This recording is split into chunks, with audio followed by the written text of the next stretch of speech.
Okay, so today I'm going to review sort of an example of what like we need for hierarchical data structures, nested data structure, especially with like tables that are self-referencing.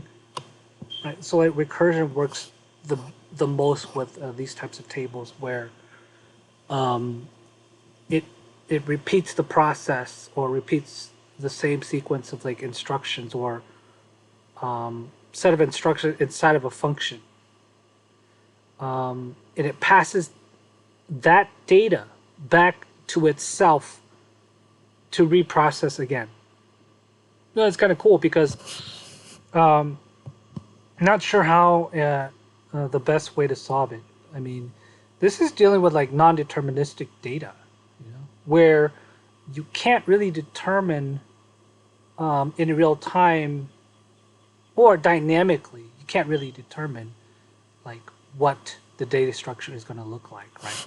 And it's a way to solve a problem that is non-deterministic, um, and the patterns are recognizable um, as something that would apply to the same set of like instructions, the same set of code.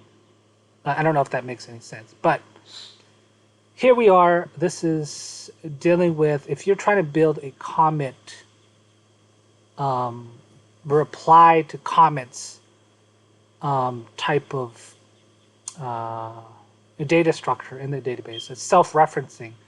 Comments, you have a bunch of comments, and then you have replies to those comments, and the replies to those comments of the comments that are replying to comments.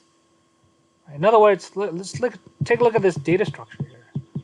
You got one comment here, you got another comment down here, you got another comment here, and these are considered top-level comments, right?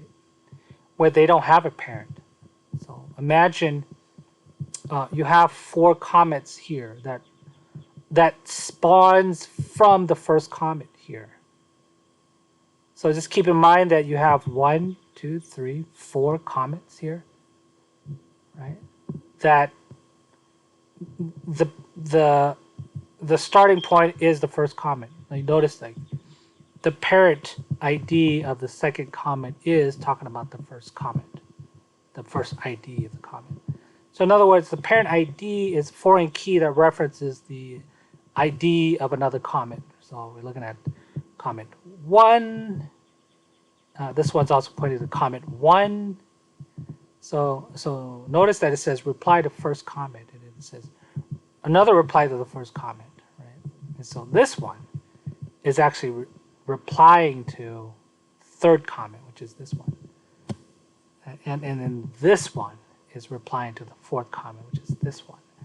So you can tell all of these are pretty much in a tree, or whatever branch you want to call it, right? And then obviously, this one down here as well. This one is also another comment to this ID of 3, which is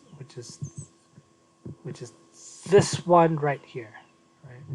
And then you have these 2 parent comments here without any response or without any replies.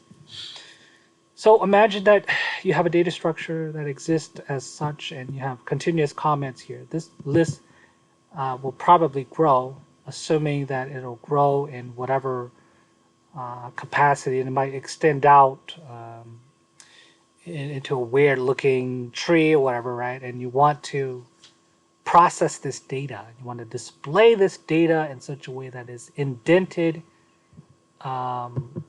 So notice that, as I've talked about, if we're looking at the first comment, which has the ID of 1, this is what we're doing right here. We're saying here, we have a comment. We have a comment with ID 1. And we just want to loop. We don't want. It's not really called a loop. We want to recursively go through the first comment here and everything. And how we're going to process it is we're going to look for like replies to this comment, and then replies to those replies and replies to the replies of the replies, etc., etc. However long it takes for us to solve the problem of going through and finding out and passing, starting with the first one, look for all of the replies and then try to find the replies of that reply. And we're going to call this function basically within itself. Okay? So as you can tell, like, we've got these indentation here, and they make a lot of sense because these are both reply to the first comment, and then this is reply to another reply of the first comment. Right? This is reply to a reply to another reply to first comment. And this one here is at the same level as this one. This one and this one are all both at the same level. It's just entered at a different time. And it should be structured as this, because we want to display this before we even display this guy here, because this is the one highlighted right now belongs to this one here, right?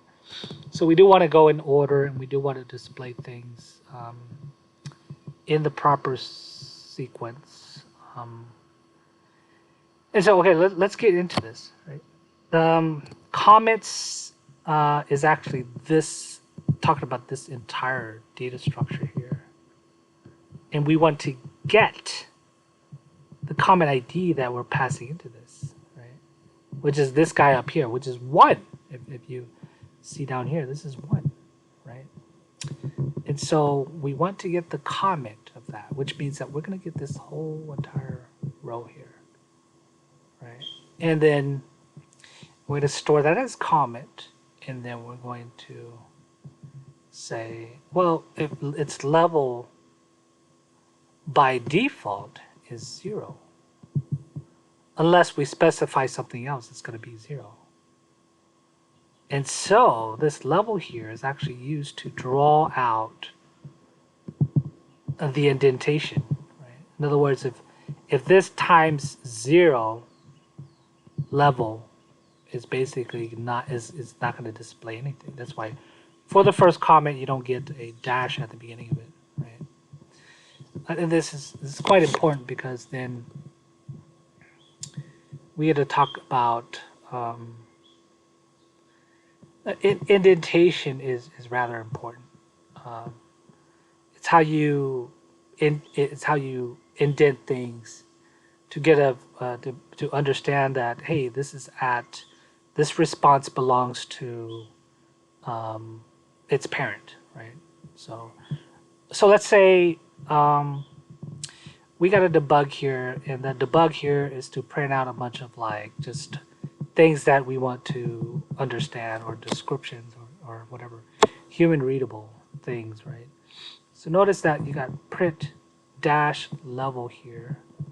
So the first one is actually going to be, it's going to skip this, because it's going to calculate this, and it's going to say 0. That means I don't have to print out this, right?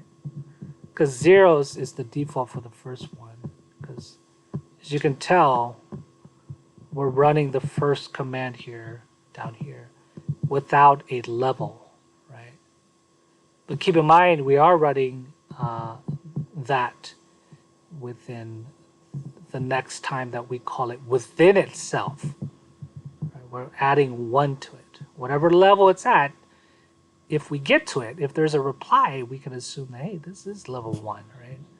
So as you can tell, it's going to keep track of what level it is at every recursion, right? At every recursion. It's probably easier to well, I think this is still not too bad, because look, level is 0 the first time around, and it's going to say comment. Just get the comment. Just get the text of the comment that we just extracted from from getting the first getting the comment with the ID of comment ID. Right? So just get the text of it and just print it out. And so it's done its job here. Right? It has done its job of saying at this level, right? We're just printing things out. We're done.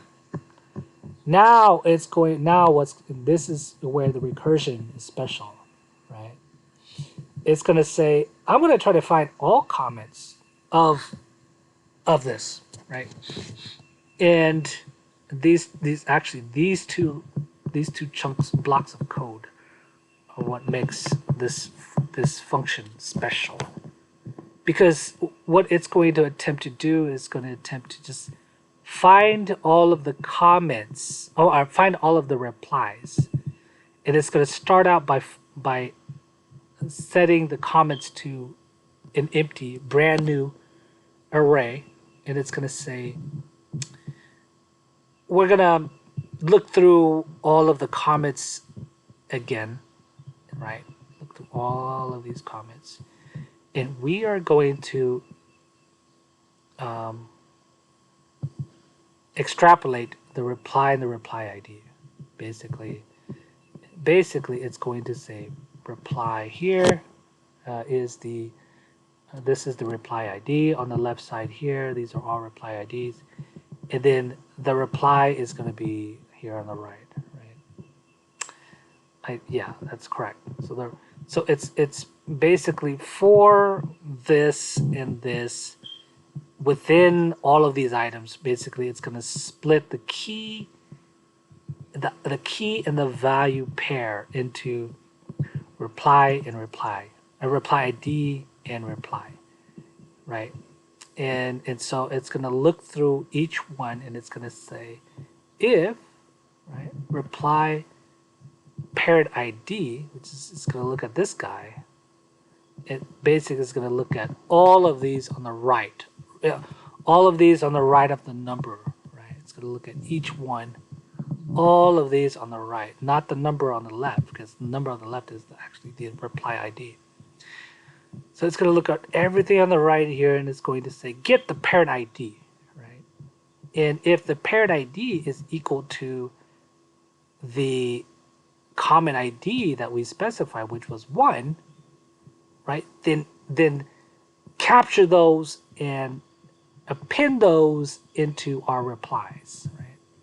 So in other words, we're looking for all of the comments, right? All of whatever's on the right here, whatever's on the right of whatever's on the right here. These two have parent ID as 1, right? They have parent ID as 1. So it's going to say, these two are what I'm looking for, right? It's going to say that.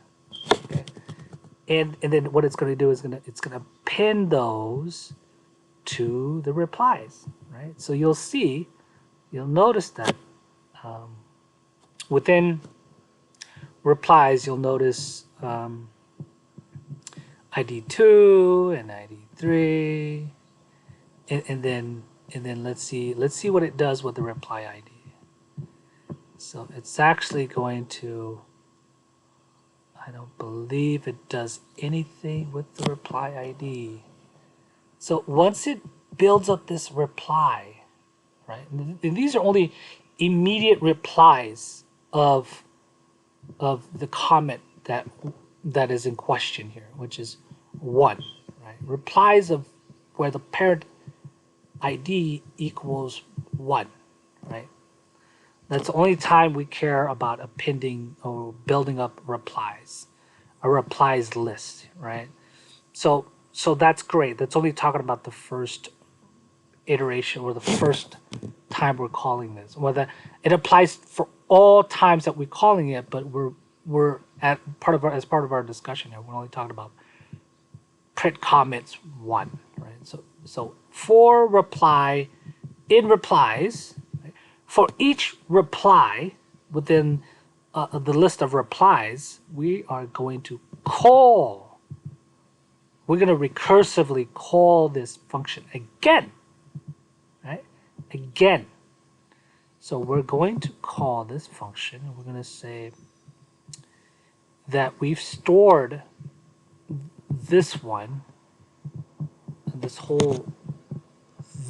We've stored this one, and we've stored this one because it's got parent ID of 1, right? We're going to store this, and we're going to take, notice it's 2 and 3, right? We're going to store, we're going to pass in 2 into this, right? And we're also going to increment by 1 because it is basically the next level from where we were at, right? It's gonna recursively call this, okay? And then it's gonna finish processing that before it moves on to 3. So notice that 3 is here now, right? It's captured these two, right? And then, so as soon as it's done with this one and this one, these two, it's gonna say, what about 2? Okay, it's imagine it passed 2 into this, right? And it's going to run through the same process of saying reply, print comment 2, and then level is going to be 2 as well. So notice anything that has a level 2, that has a 2 here in the parent ID, it's going to use that as, it's going to try to find replies for that. Apparently, if you look at all of the parent ID on the right side, there is no 2, which means it's done. Which means it's not going to run this block of code. Well, I mean, it's going to look at this and it's going to say, hey, I went through all this, right? It's going to run through all this and it's going to say, hey, I ain't got shit. I ain't got I don't have any end replies. So down here it's gonna say, hey, I'm gonna loop through replies. Oh, I don't have anything. So it's gonna be done, right?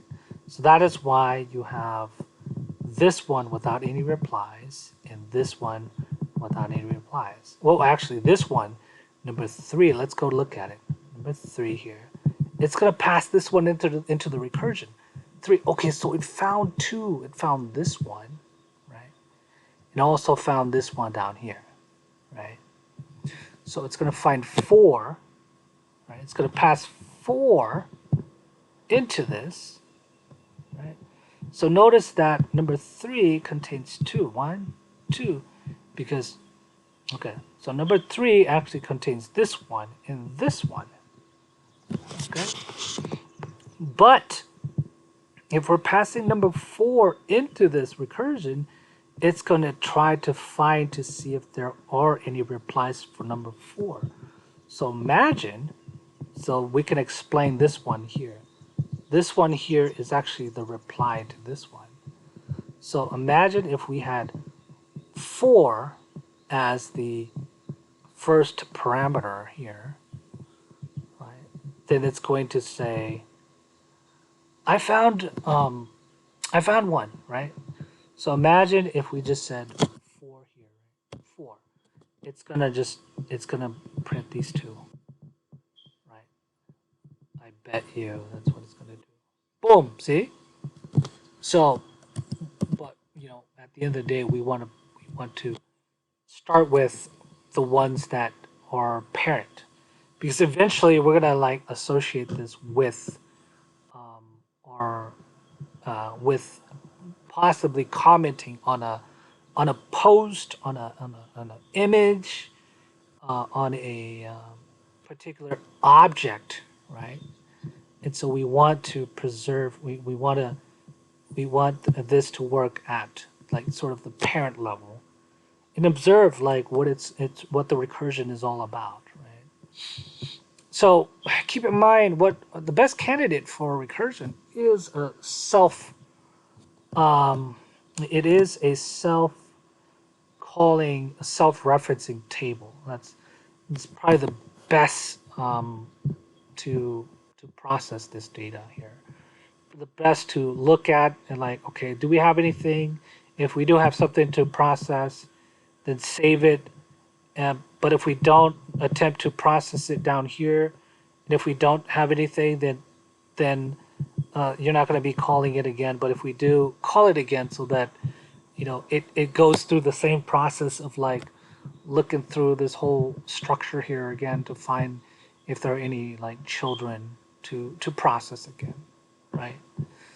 So this is really, really, really cool because this works beautifully with hierarchical, like sort of like who reports to what manager, etc., etc., or in hierarchical business units, right? Or perhaps maybe response to a response to a response, whatever it is. Things could grow, or like teams of like the structure of teams, and the trees and whatnot, right? Um, all of these freaking patterns here, tree um, pattern type data, right? Let me see if we can find something here. Like things could like your family tree, right? Could be like infinite and not really infinite, but could be like spread out X number of degrees, and so people say recursion actually occurs in nature, right? And I